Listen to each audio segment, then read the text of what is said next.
Last lap crashes in NASCAR are relatively common and typically occur because of desperation, typically on super speedways when multiple drivers have a chance to win and they do not want to let it slip, but they can occur on all types of tracks. So today we are looking at 10 wild last lap crashes. Right before the video starts, make sure to subscribe if you have not already so you don't miss a video, and leave a like, it really does help me out a lot. Anyways guys, enjoy the video. Can he make it stick on the outside? Brad thought he had the best car all night.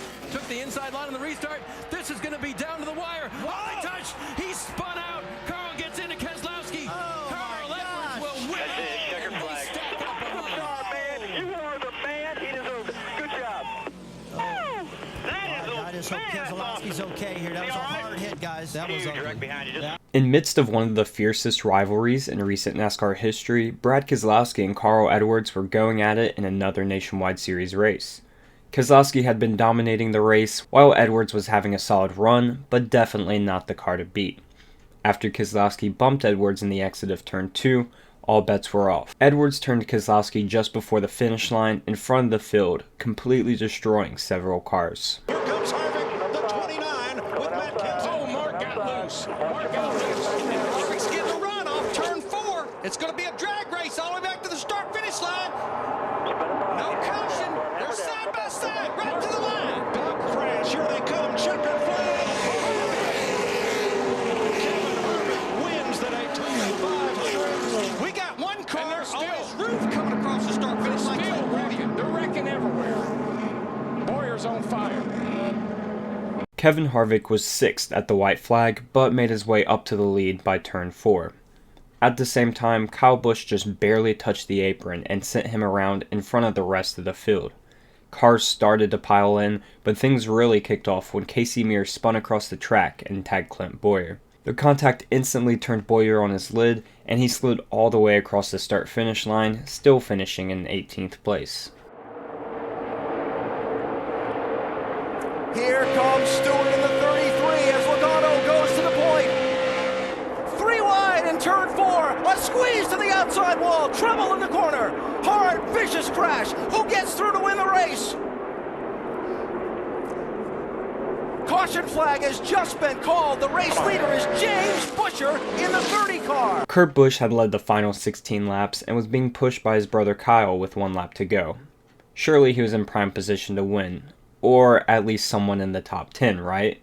Wrong. Kurt attempted to block the oncoming train of Trevor Bayne and Joey Logano. However, this resulted in the top 10 runners being taken out of race-winning contention, leaving James Busher with the win. Busher would go on to win the 2012 Truck Championship. However, his NASCAR career would never really pan out, and he would never take another checkered flag in the Xfinity Series. Tandem in the middle of the track. Johnny Sauter, he won at Daytona earlier this year. Can he do it again? They wreck behind him. They're rolling behind him. Now the 88 spins. Thor Sport is going to win. It's going to be Johnny Sauter that will get the win, but they wreck behind him. Coming to the line at Talladega, Miguel Paludo received one of the quickest doses of karma in NASCAR history. Paludo turned Jeb Burton, then after contact with Kyle Busch, Burton and Busch came back down the track and flipped Paludo on his roof. He was really fortunate not to be hit too badly by an oncoming truck, or we would have seen a crash like Ryan Newman's in the 2020 Daytona 500. Oh, Carl flips a little. Come on, he's sideways. Oh, now he gets Joey's into the bar. The car's upside down. On the side is Clint. Yellow's out. Yellow is out. Yellow is out.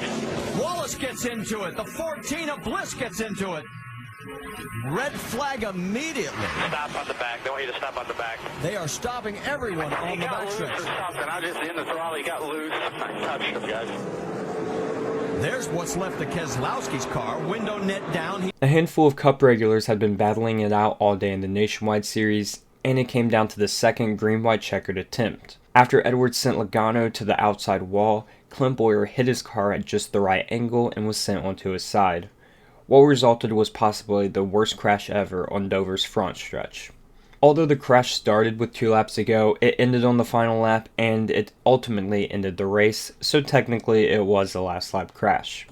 The white line as he goes through 1 and 2. Down the backstretch. Jack Sprague will try to block. Can he block Kyle Busch? Kyle Busch looks high. They go through 3 and 4. Here comes Jack Sprague up high, and here comes Johnny Benson. Benson's going to slide out of 4. Sprague's going to slide out of 4, and Kyle Busch is going to win this race. What kind of finishes can we have here?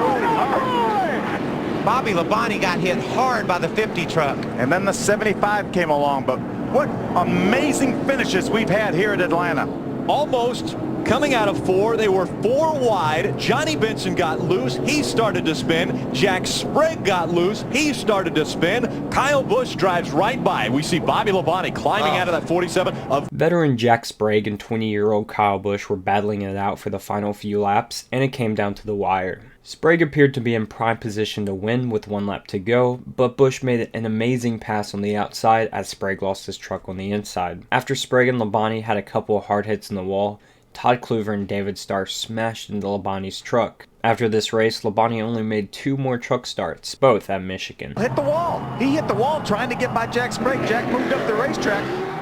Kyle Busch wins this race on a tremendous drive. The long dry spell for Kevin Harvick and Richard Childress Racing comes to a close at Phoenix. He slides to the finish line while they crash behind him. Keselowski threads the needle as cars crash to the checkered flag. I don't understand why they didn't throw the caution there. The 10 car was losing a lot of fluid.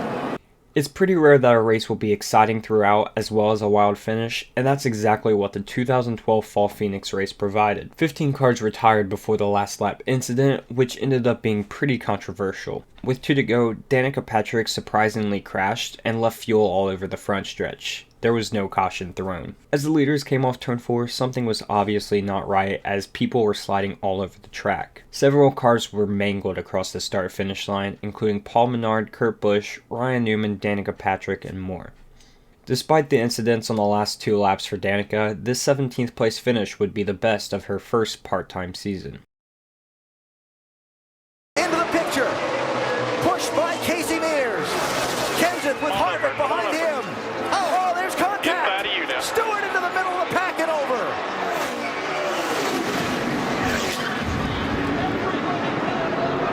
Fortune's out.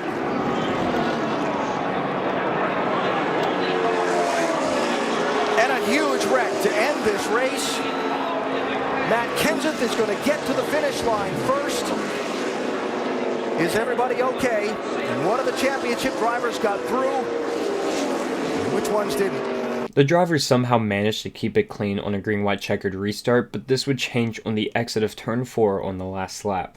Michael Waltrip was attempting to win his first race since the 2003 season, but was blocked aggressively by Tony Stewart. Stewart was turned in front of the entire field, and everyone was involved. Travis Kvapil and David Reagan would take advantage of the chaos, scoring a top 10 and top 5 respectively.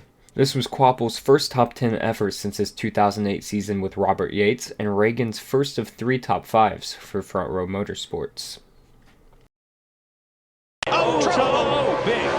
Casey Kane gets turned around.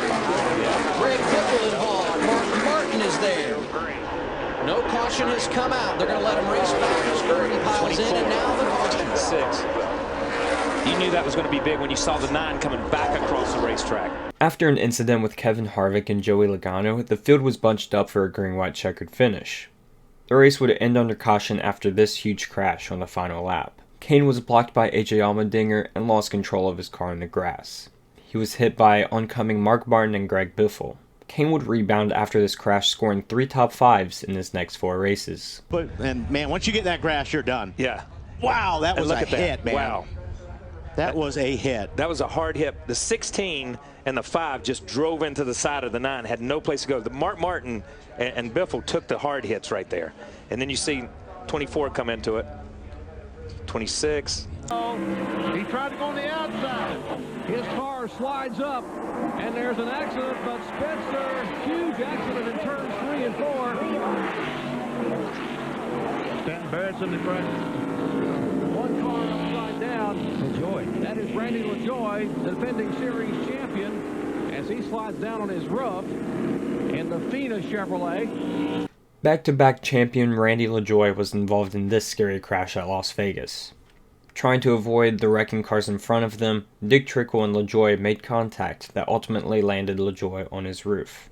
After winning 5 races each of the last 2 seasons, LaJoie managed only one in the '98 season. This would be Randy's final chance to compete for a championship, although he finished a lowly 926 points behind champion Dale Earnhardt Jr. Anyways guys, that's it for this video. Hope you did enjoy. Make sure to leave a like if you did enjoy, and make sure you subscribe if you're new. Anyways guys, I will see you in the next one. Peace.